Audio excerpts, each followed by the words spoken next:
শারদীয় দুর্গাপূজা হিন্দু ধর্ম অনুসারীদের জন্য অত্যন্ত মর্যাদাপূর্ণ একটি ধর্মীয় অনুষ্ঠান। প্রতি বছরের ন্যায় এবারও আগামী 9 অক্টোবর হতে শুরু হয়ে 13 অক্টোবর পর্যন্ত এই পূজা উদযাপন চলবে এবং বিজয়া দশমীর মাধ্যমে এবং বিসর্জনের মাধ্যমে এই পূজা অনুষ্ঠান শেষ হবে। দুর্গাপূজা হিন্দু ধর্ম সম্প্রদায়ের মানুষের জন্য এটি অত্যন্ত মর্যাদার অনুষ্ঠান হলেও আমাদের সারা দেশের মানুষ এর আনন্দ উপভোগ করে বা এটার অংশগ্রহণ করে। আসন্ন দুর্গাপূজা উপলক্ষে আমি ঢাকা মেট্রোপলিটন পুলিশের পক্ষ থেকে হিন্দু ধর্ম অনুসারী সকল শ্রেণী পেশার মানুষকে জানাই আন্তরিক অভিনন্দন ও শুভেচ্ছা। ঢাকা মহানগরীতে এবছর 253টি পূজা মণ্ডপে পূজা অনুষ্ঠিত হবে। এর মধ্যে ঢাকা দক্ষিণ সিটি কর্পোরেশনে পড়েছে 131টি এবং উত্তর সিটি কর্পোরেশন পড়েছে 122টি।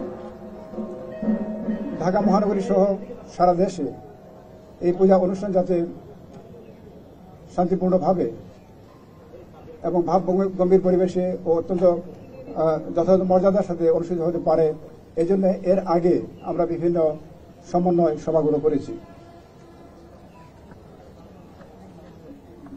ঢাকা মহানগরীর প্রতিটি পূজা মণ্ডপে শান্তিপূর্ণভাবে পূজা অনুষ্ঠানের জন্য আমরা বিশেষ নিরাপত্তামূলক ব্যবস্থা গ্রহণ করেছি। এগুলোর মধ্যে রয়েছে প্রতিটি পূজা মণ্ডপে পর্যাপ্ত সংখ্যক ফিক্সড পুলিশ মোতায়েন, থানা পুলিশ কর্তৃক নিজস্ব অধিক্ষেত্রে টহল ও চেকপোস্ট ব্যবস্থা, উচ্চ ক্ষমতা সম্পন্ন সিসি ক্যামেরা সহ আর্চওয়ে ও মেটাল ডিটেক্টরের মাধ্যমে চেকিং ব্যবস্থা, আয়োজকদের মধ্যে হতে প্রতিটি পূজা মণ্ডপ কেন্দ্রিক স্বেচ্ছাসেবক দল বা ভলান্টিয়ার মোতায়েন, সাদা পোশাকে ডিবি পুলিশ মোতায়েন, অগ্নি নির্বাপন ব্যবস্থা সহ বিদ্যুৎ ব্যবস্থা সচল রাখা ইত্যাদি। এর পাশাপাশি প্রতিটি পূজা মণ্ডপে প্রয়োজনীয় সংখ্যক আনসার বাহিনীর সদস্যগণ মোতায়েন থাকবেন ও দায়িত্ব পালন করবেন।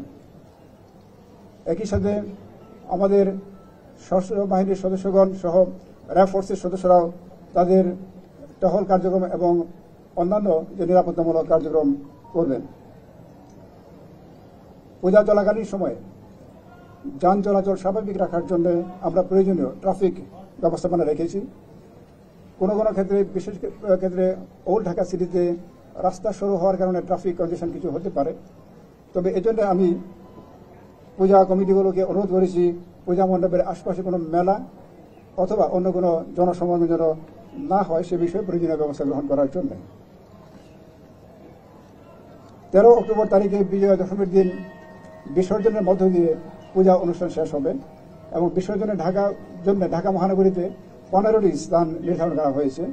এগুলোর মধ্যে পোস্তগোলা শ্মশানঘাট সংলগ্ন বুড়িগঙ্গা নদী, ওয়াইজঘাট, ডেমরা শীতলক্ষা নদী সহ আরও অন্যান্য স্থান রয়েছে। বিসর্জন শোভাযাত্রার জন্য বিশেষ নিরাপত্তা ব্যবস্থা থাকবে।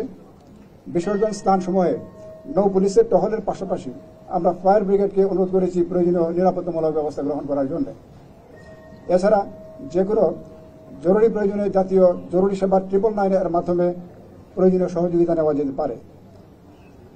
পূজার দিনগুলোতে মণ্ডপে আগত ভক্তবৃন্দের প্রতি বিভিন্ন চেক পয়েন্টগুলোতে পুলিশ সহ অন্যান্য নিরাপত্তা কর্মীদেরকে প্রয়োজনীয় সহযোগিতার জন্য আমরা অনুরোধ করছি।